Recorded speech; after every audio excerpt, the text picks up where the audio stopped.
संध्याकाळी मी स्वयंपाकघरातलं काम आटोपत होते. तेवढ्यात अविनाशला घरी लवकर आलेले पाहून मी चकित झाले. गडबडीत मी चहा ठेवू लागले. मला ठाऊक होतं तो आला की लगेच चहाची फरमाईश होणारच. 5 मिनिटात चहा घेऊन मी सरळ सासूबाईंच्या खोलीत गेले. ऑफिसमधून आल्यावर अविनाशची हजेरी सासूबाईंच्याच खोलीत लागायची. सासऱ्यांचं ब्लड प्रेशर, प्रदीपच्या कॉलेजचं अपडेट हे सगळं झाल्यावर शेवटी माझी चौकशी होणार, तीही रात्रीच्या मेनूसाठी. सासरे फेरफटका मारत बाहेर आले होते. त्यांच्यासाठी चहा घेऊन गेले, पण त्या घाईत माझ्या नाश्त्याची प्लेट स्वयंपाकघरातच राहिली. सासूबाई पटकन म्हणाल्या, सुनबाईंची पोह्याची प्लेट कुठे आहे? मी काही उत्तर देईन तोच अविनाशचा स्वर ताणला गेला. मीना, तुला 4 महिने झाले आहेत तिथे आणि अजूनही या घराचे नियम कळले नाहीत. काल तू खोली साफ केली नव्हतीस आणि त्याआधी प्रदीपचे कपडे प्रेस करायला विसरलीस. सासूबाईही तावात तावात म्हणाल्या, परक्या घरच्या मुली सासरला कधी आपलं घर मानतात का? मी गप्पच राहिले. काही बोलायची संधीच मिळाली नाही. मी सकाळपासून रात्रीपर्यंत या घरात सगळ्यांच्या हुकुमांवर नाचणारी एक भिंगरी झाले होते. तरीही रोज परकेपणाचीच टोचणी, परक रक्त हीच माझी ओळख. मी जड पावलाने पुन्हा स्वयंपाकघरात आले आणि रात्रीच्या जेवणाची तयारी करू लागले. जेवण झाल्यावर थोडा विश्रांती घ्यावी म्हणून मी माझ्या खोलीकडे निघाले. तेवढ्यात सासूबाई आणि सासरे माझ्या खोलीत बसले होते. अविनाशी हळू आवाजात बोलत होते. मी बाहेरच थांबले. लक्ष देऊन ऐकलं तर कळलं, अविनाश 10 दिवसासाठी नाशिक टूरवर चाललाय. म्हणूनच तो आज लवकर आला होता. माझ्या मनात वेदनेची एक हुंकार उसळली. ही बातमी सर्वात आधी मला सांगायला हवी होती, पण ती माझ्याच कानावर उशिरा आली. फक्त 4 महिने झाले होते या घरात येऊन. स्वप्नांची गाठोडी घेऊन आले होते, पण इथे कुठेच आपलेपणाची भावना जाणवली नाही. सगळेजण चेहऱ्यावर परकेपणाचा मुखवटा घेऊनच वागत होते. प्रदीप भाऊजी एखादं काम असलं की आपुलकीने बोलायचे, तेही फक्त त्यांचं काम करून घेण्यासाठीच. अविनाशचं प्रेमही फक्त रात्रीच्या अंधारातच दिसायचं. मी पटकन गाऊन बदलला, हातपाय धुवून साडी नेसली, केस मोकळे करून विंचरत होते. तेवढ्यात अविनाश हलक्याच मूडमध्ये शिटी वाजवत खोलीत आले. ते हसत हसत मला मिठीत घेत म्हणाले, तू का इतकी तयार झालीस? मी थोडंसं लाजून विचारलं, तुम्ही आज इतक्या लवकर कसे आलात? काही सांगितलं नाही. अविनाश म्हणाले, काही खास नाही ग, 10 दिवसासाठी नाशिक टूरवर चाललोय. मी थोडीशी उदास झाली. 10 दिवस तुमच्या विना कसं राहू? मला पण घेऊन चला ना. आपण तर लग्नानंतर एकदाही बाहेर फिरायला गेलो नाही. हे ऐकताच त्यांचा चेहरा बदलला. मला मिठीतून अलगद बाजूला करत ते म्हणाले, माझ्या अनुपस्थित आईबाबांची काळजी घेणं महत्वाचं आहे आणि तू फिरायला जायच्या गोष्टी करतेस. आई बरोबरच बोलते. सुना कधीच आपल्या होत नाहीत, त्या परक्याच राहतात. एवढं ऐकल्यावर मला गप्प बसणंच योग्य वाटलं. अविनाशही उदास मनाने अर्धवट सोडलेला प्रेमाचा एपिसोड मागे टाकून डिनरसाठी हाक मारायला निघून गेला.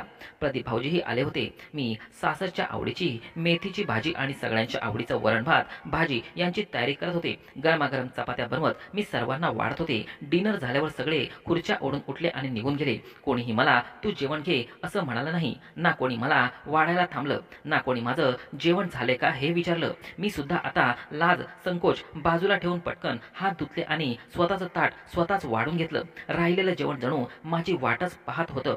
भूकही खूप लागली होती म्हणून पटापट जेवण घेतलं. सासूबाईंच्या खोलीबाहेर असलेल्या वॉश बेसिनवर हात धुत असतानाच कानावर त्यांच्या व्यंगात्मक बोलण्याचा आवाज आला. अविनाशचे बाबा पाहिलं का? मीनामध्ये तर नवीन सुनेचे एकही गुण नाहीत. मी जेव्हा या घरात आली होते तेव्हा सासूबाई आणि नंदीला विचारल्याशिवाय पाणी सुद्धा प्यायची नाही, पण हिला काहीच फरक पडत नाही. हे ऐकून माझं मन कडून आलं. मनात कुठेतरी खोलवर एक कडवट सल दाटून आली. नवी सून म्हणजे काय, गुलामच का? सारखं हेच ऐकून कान अक्षरशः कंटाळे होते. सासूबाईंच्या या कुरकुरीकडे दुर्लक्ष करत मी शांतपणे माझ्या खोलीत आले. आत अविनाश त्यांच्या कपड्यात गुंतले होते. बाजूला सुटकेस ठेवलेली दिसत होती. क्षणात लक्षात आलं ते निघायच्या तयारीत आहेत. मी प्रेमाने त्यांच्या हाताला स्पर्श करत हळूच म्हटले, तुम्ही बाजूला व्हा, मी तुमची सुटकेस भरते. आता तुम्हाला ही सगळी धावपळ करण्याची गरज नाही. अविनाशने चिडून माझा हात झटकला. अरे यार, कन्फ्युज करू नकोस. तुला काय माहित आहे माझ्या पसंती नापसंतीबद्दल? मी काहीच न बोलत गप्प बसले. हळूच बाल्कनीत जाऊन उभी राहिले. समोर रस्त्याची वर्दळ दिसत होती, पण मनात मात्र वादळ उठलं होतं. लग्नानंतर पहिल्यांदाच ते घराबाहेर जाणार होते आणि तेही एकटे. मी कशी राहणार एकटी? तसं पाहिलं तर घरात सगळं आहे. मोठं घर, लोकांनी भरलेलं, कोणतीही आर्थिक कमतरता नाही. पण या घरात प्रत्येकजण वेगळ्याच गावचा असल्यासारखी जी भावना होती तीच मला सतत आतून पोखरत राहायची. मी एक तुटलेली फांदी, निष्प्राण एका कोपऱ्यात पडलेली. काही दिवसांपूर्वीच त्यांची बहीण राधाताई आल्या होत्या. माझ्याच वयाच्या. मनात खूप उमेद होती त्यांच्याशी मन मोकळं करावं, गप्पा माराव्यात. पण ही नवी जागा, नवा संकोच आणि सततची भीती. कुठेच चुकीचं बोलले तर माझं तोंड उघडतच नव्हतं. मी अल्पभाषित झाले होते, पण ठरवलं होतं राधाताईंना लग्नात घेतलेल्या साड्या आणि भेटवस्तू दाखवीन. त्यांना हवं असेल ते देईनही.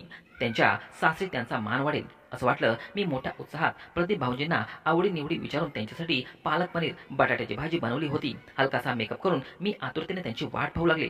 राधाताई लहानग्या सोनमला घेऊन आल्या. त्यांना पाहताच मी आनंदाने पुढे गेले आणि त्यांच्या गळ्यात पडले. क्षणभर वाटलं जणू माझ्या बालपणीच्या सख्या भेटल्या. पण राधाताईंनी मला थोडंसं बाजूला केलं. एक औपचारिक स्मित हास्य केलं आणि आई आई करत सासूबाईंच्या खोलीत निघून गेल्या. मला थोडंसं विचित्र वाटलं, पण सगळं विसरून मी नंदेची सेवा करू लागले. आईला आणि मुलीला एकांत मिळावा म्हणून मी स्वयंपाकघरात काम करू लागले. सुट्टीचा दिवस होता. सगळे घरात होते. सासूबाईंच्या गुडघ्यांचं दुखणं वाढलं होतं, त्यामुळे त्यांनी मला आदेश दिला, सुनबाई जेवण माझ्या खोलीतच घेऊन ये. मी लवकरच छोट्याशा टेबलाची व्यवस्था करून स्वयंपाकघरात गेले. झटपट चपात्या बनवल्या आणि जेवण घेऊन त्यांच्या खोलीकडे निघाले. सासूबाईंच्या खोलीत आनंदमय वातावरण तयार झालं होतं. खळखळून हसण्याचा आवाज येत होता, पण मी दारात पोहोचताच अचानक शांतता पसरली. जसं काही एखादा अनोळखी माणूस आत शिरला असावं. जे हसत होते थांबले, जे बोलत होते त्यांनी अचानक विषय बदलून टाकला. मी टेबलावर जेवण लावलं आणि पटकन चपात्या वाढायला लागले. जेवण झाल्यावर राधाताई आणि प्रदीप भाऊजी ताट ठेवायला स्वयंपाकघरात आले. बाहेर जाताना माझ्याकडे न पाहताच म्हणाले, वहिनी तुम्हीही आमच्या सोबतच जेवायला हवं होतं.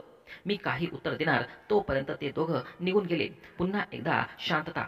मी बाईंसोबत स्वयंपाकघर आवरायला लागले.